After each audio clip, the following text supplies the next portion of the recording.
welcome to the very first tasting episode of Cognac Hunter. I'm your host, Sean Sewell. I've got some really fantastic cognacs coming up, so I'm going to try and do a weekly tasting show that you can subscribe to the YouTube channel, Cognac Hunter, and then obviously follow along on cognac-hunter.com. Also, it'll be posted everywhere on social media, so Instagram, Cognac Hunter. I wanted to start off easy into it, like I didn't want to go for the usual suspects.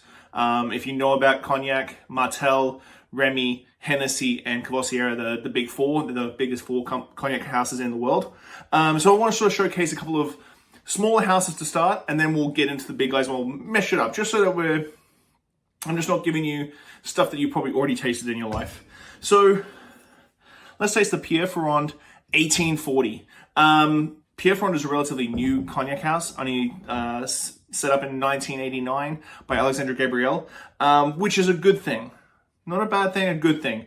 A lot of the younger houses don't necessarily need to follow a tradition. They can be very dynamic and they can be very innovative. And Maison Ferrand is one of those houses that is extremely dynamic and innovative. They collab with a lot of different houses, a lot of different growers.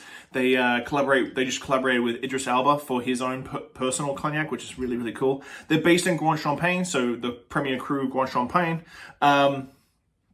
1840 is actually a collaboration between Alexandre Gabriel and David Wondrich to create a cognac that would have been closer in flavor profile to cognac in 1840, when it would have been like the peak ingredient in cocktails. So this is a cocktail-driven cognac. So 1840 is a fantastic formula, all Grande Champagne. But they found a rare bottle of 1840 Pinot Castillon, and they sort of like try to replicate that because it would have been close to what would have been used in Sazeracs, your Harvards, all the cocktails that we sort of fall in love with, and now it's sort of all changed over to rye. So on the nose,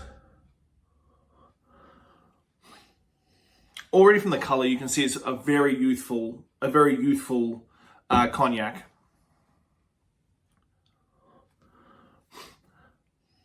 On the nose, I'm getting lots of high notes of like stone fruit, like pears, peaches, not pears, not stone fruit, pears, peaches, apricots.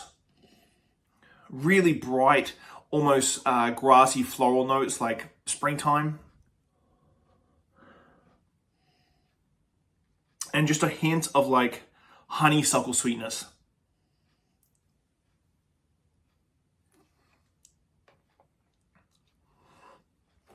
On the palate, that honeysuckle sweetness comes through. Coming from Australia, as a kid, you'd have wattles, and you'd smack them on your hand, and all the honeysuckle would come out on your hand, and you could sniff it and lick it, and it was pollen. It was nectar.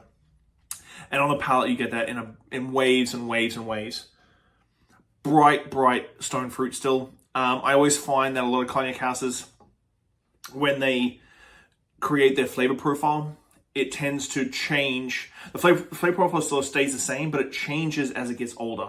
So fresh stone fruit, your apricots, your peaches, that sort of thing, your pears, go through to like, when it gets a little bit older, VSOP-esque, you start getting into like slightly stewed, caramelized. And then when you get into your XOs and you're older, you're getting like these like heavy stewed, heavy rich, almost like cobbler style fruit where it's really, really caramelized. This is just bright all the way through. Man, I can't believe, like, as soon as I said honeysuckle and I tasted it, it just went pop in my brain.